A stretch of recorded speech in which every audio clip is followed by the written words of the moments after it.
നീലക്കടലിൻ നടുവിലു ലക്ഷദ്വീപിന്റെ നയനമതഞ്ചി കൊഞ്ചും സീനത്താലിന്റെ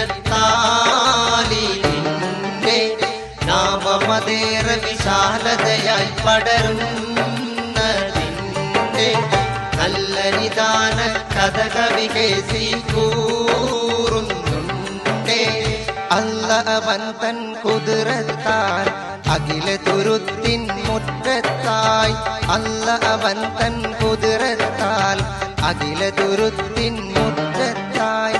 വില്ലം നൽകി നമത്തായി വേലി പണിഞ്ഞവൻ പൊന്നത്താൽ. പല പല നിറവും കോലത്താൽ പാരകളുണ്ടതിൽ ദീനത്താൽ. മഞ്ഞാനും സൂപ്പിക്കതിയാ കൊടിയോനും ഇതിലെ പൊതുസ്വത്തായി. നീലക്കടലിൻ നടുവിലു ലക്ഷദ്വീപിന്റെ നയനമതഞ്ചി കൊഞ്ചും